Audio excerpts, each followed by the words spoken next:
Las historias tienen un poder sorprendente de llevar a la persona que lo escucha o lo lee a mundos imaginarios, a, digamos, tener cierta idea de cómo se siente la persona en esas circunstancias.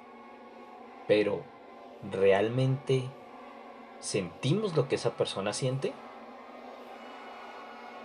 Aquí es donde aplica el lema de ponerse en los zapatos del otro.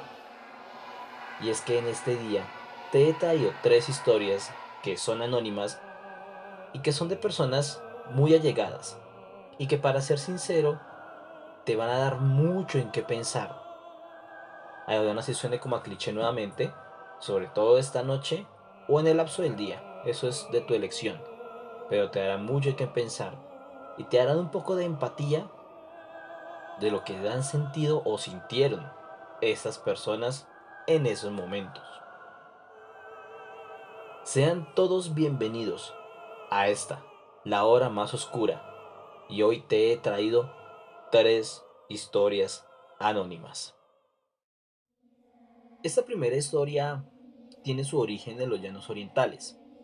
Una familia que está a cargo de un terreno, esto pasó hace muchísimos años, podríamos considerarlos en aquel entonces como terratenientes. Estas personas estaban a cargo de ese pedazo de terreno y posteriormente el hombre de la casa tenía que ir a trabajar, mientras la madre tenía que organizar tanto como desayuno, almuerzo y comida, no solamente para su familia, sino para todos los que trabajan en aquel lugar. Tenían obviamente que despertarse muy temprano. Es en ese instante en que la señora de la casa se levanta a prender una estufa que, bien lo sabemos, aquí en Colombia antiguamente eran de leña y tomaba mucho tiempo encender la leña, ya que había que preparar, hacer la yesca y demás cosas. Por lo general, esta ama de casa le pedía ayuda a sus hijos para que fuesen y trajeran todas las cosas que necesitaban para poder hacer la comida o para su día a día, e incluso para que los niños se fuesen a estudiar.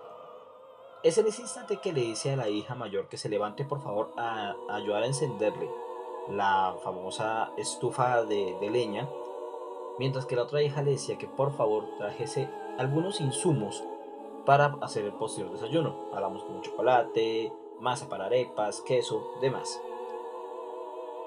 La niña mayor se levantó obedeciendo a su madre, pero la menor, o la de medio, porque en este caso era la de medio, con una ágil respuesta que la gran mayoría de personas de nosotros hemos hecho, dándonos ese pequeño pecado de los 5 minutos más. La niña en medio le dijo a su hermana, ay, no me moleste 5 minuticos más. A lo cual su hermana mayor le responde de esta manera: bueno, yo la dejo ahí, usted verá si quiere que la asusten. Y tomó ruta y se fue. Cuando bajó al primer piso, le dijo a su mamá, la ama de casa. Ella no se quiso levantar, a lo cual la responde, ah, pues ella verá si la asustan o no. Digamos que la amenaza fue lanzada. Mientras la niña en medio dormía plácidamente, sintió como alguien se puso al lado de ella y, por si fuera poco, colocó un par de pies en los pies de ella.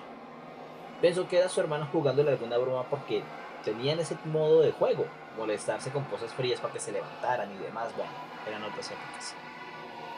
A lo cual esta niña responde con rabia y con ira: ay, no me joda, hermana, qué fastidio usted. Pero cuando volteó a mirar, no había absolutamente nadie, pero ella sí pudo sentir esos pies helados en sus piernas bajas. A lo cual se levantó de la cama y corrió como alma que lleva el diablo al primer piso a contarle lo sucedido tanto como a la hermana como a la madre. Y ambas le dijeron: eso le pasa por no hacernos caso. Recuerde que aún es de mañana, son las 4 de la mañana, y aún así no sea tan tarde, a estas horas también la pueden asustar las brujas, los demonios y los fantasmas. Desde aquel entonces, aquella mujer no se levanta a esas horas de la madrugada, obviamente, por temor a que algo le pueda suceder. Y mucho menos ha dejado de dormir sola, porque teme que el día de mañana se aparezca un demonio, una bruja o un fantasma a colocarle nuevamente los pies enlados sobre sus piernas. Nos remontamos nuevamente en esa época, esto sucedió en el Tolima, en el que las familias antiguas tenían un cierto problema, una comunidad muy machista. El hombre de la casa era quien salía a trabajar y podía darse tanto como sus pecados de alcohol como sus pecados de mujeres y también de gula, ¿por qué no? Porque él ya llevaba su obligación a bordo de un burro o de un caballo, el cual era la comida o el mercado de plaza, como bien lo conocemos aquí. La misión de la mujer siempre era estar en la cocina y atender las necesidades de su marido. Eso era lo que se decía antes. Obviamente, en esta época que nos remontamos, ya había cierto, ¿cómo decirlo? Cierta liberación de las mujeres. Algunas no se aguantaban que su marido fuese infiel, mucho menos tomador, y simplemente tomaban sus cosas, sus hijos, y se iban.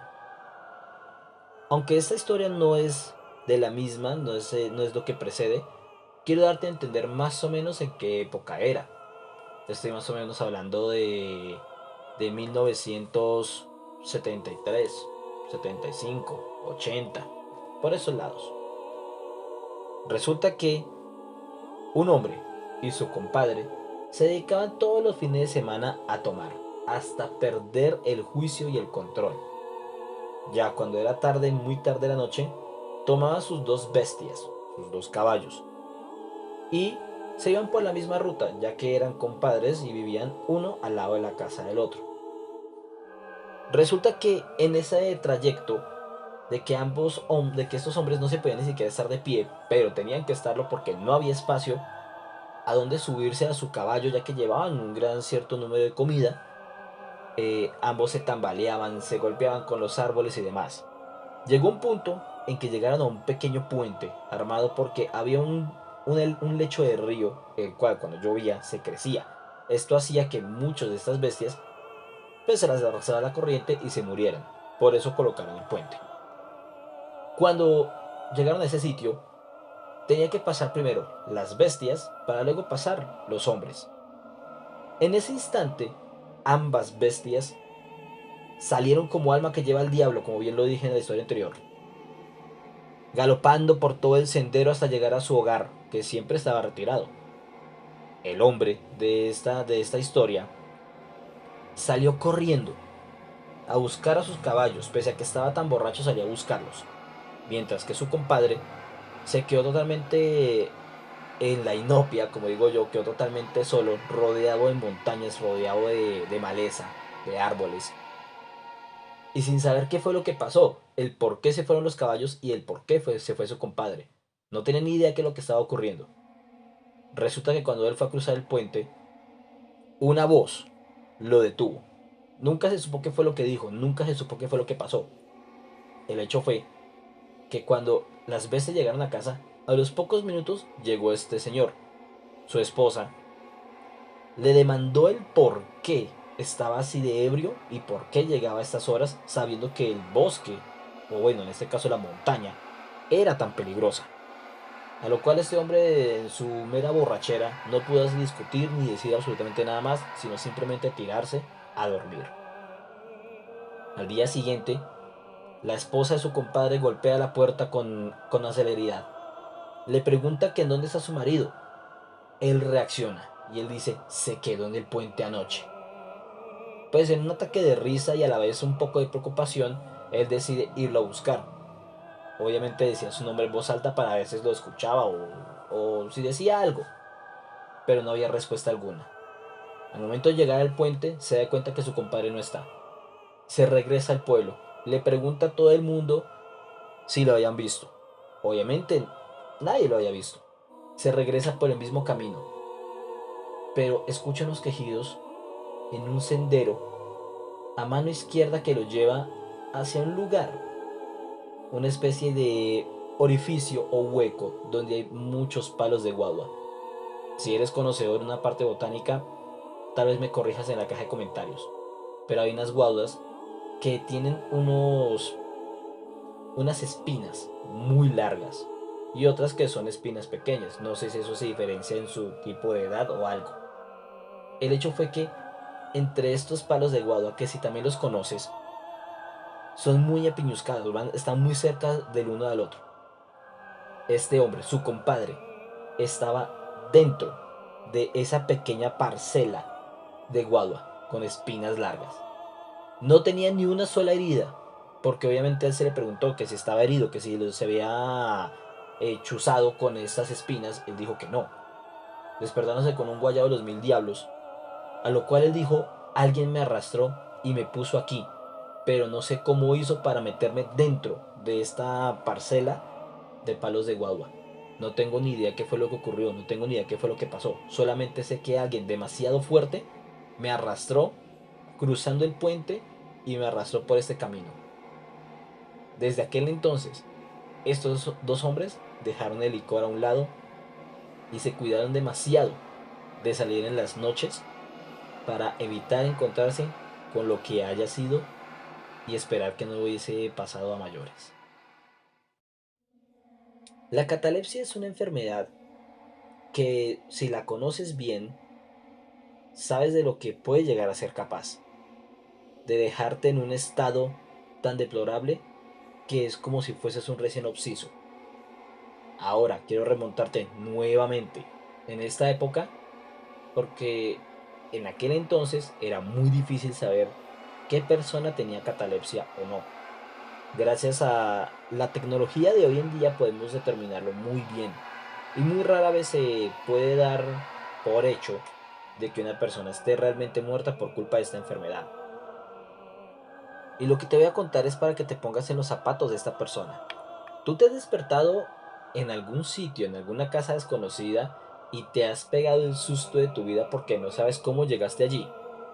Bueno, esta persona tuvo que haber pasado lo mismo, pero en vez de encontrar una cama reconfortante, un sofá, o incluso despertar al lado de una persona que posiblemente fue de tu agrado en una noche de fiesta, en una noche de copas, a encontrarte en un lugar frío, solo, desolado y con abundante olor a tierra y a cadáveres. Oh sí, esta persona fue enterrada viva. Y es que la historia remonta a que este hombre, un hombre también de finca, padecía de esta enfermedad y un día le dio un ataque, dejándolo completamente muerto, entre comillas, a lo cual la familia, entre lloros y sollozos, lo que hicieron fue hacer lo que haría cualquier familia en aquel entonces. Entre más rápido se haya muerto, más rápido tenemos que irlo a enterrar. Efectivamente así fue. También tenemos que aclarar, en aquel entonces no se practicaban sesiones de morgue, no se limpiaba el cuerpo ni nada de esto en ese estilo, porque pues, primera instancia, la época, segunda instancia, eso cuesta dinero, y ellos no tenían el dinero para hacerlo. Y tercero, cuestiones religiosas. A muchas personas chapadas a la antigua no les gusta este tipo de, ¿cómo decirlo?, rituales, podríamos decirlo, para poder arreglar un cuerpo, ya que al polvo eres y al polvo volverás, dice el dicho popular. Entonces lo que hicieron fue simplemente organizar su misa, organizar todo lo que pudieron hacer para este hombre y posteriormente enterrarlo. Imagínate por un instante el despertar en ese lugar frío, desolado, encontrar que estás limitado por ciertas cosas las cuales no entiendes porque no puedes sentir como tal algo que te diga estoy en un ataúd. No, vas a sentir una parte acolchada, vas a sentir que estás limitado tanto como izquierda, derecha, arriba, abajo, por donde quieras que mires. Solamente en ese instante sabes que estás en un ataúd, sabes que te declararon muerto, pero no sabes el por qué, tú no tienes ni idea de tu control, de tu enfermedad, no tienes ni idea de nada de eso. Simplemente tu cerebro lo asimila como un me fui a dormir y desperté aquí. Imagina el desespero de este hombre al gritar por ayuda, al gritar hasta quedar sin garganta, sin voz, de tener que rasguñar la parte acolchada de la ataúd para encontrar un trozo de madera empezar a cuestionarte, sin poder ver nada, sin saber qué demonios hay dentro de ese ataúd del lugar en donde estás, sintiendo sobre la tierra cadáveres, saber que no puedes levantar la tapa porque hay un montón de tierra encima que te lo impide, que tu oxígeno se está agotando cada vez que respiras, el pánico se apodera de ti. Imagínalo por un instante. ¿Sabes qué ocurrió con este hombre? No pudieron determinar su muerte porque al momento de exhumar el cadáver, después de mucho tiempo, el hombre se encontraba boca abajo. Toda la cojinería del ataúd se encontraba rasgada. Se encontraron trozos de uña en la madera. Obviamente su rostro nunca reflejó nada porque lo que quedaba era un simple cadáver. Y no hay que más que especular también. ¿De qué murió? ¿De un ataque al corazón? ¿De inanición? ¿De un ataque de pánico? ¿De la misma catalepsia? ¿O fue torturado por los animales, de los insectos, hasta su muerte? Muchas gracias por escucharme. Si quieres ser parte de esta comunidad, no olvides seguirme en mis redes sociales. Aparezco en todas como Hunter Society. Por favor, suscríbete a mi canal. Compártelo con tus amigos para que así cada día seamos más en esta comunidad. Créeme, eso me ayudaría muchísimo y me motivaría mucho más a seguir creando contenido como este y tal vez un poco de contenido más variado. No lo olviden, mi nombre es Hunter y nos estamos encontrando en otro episodio de La Hora Más Oscura. Y espero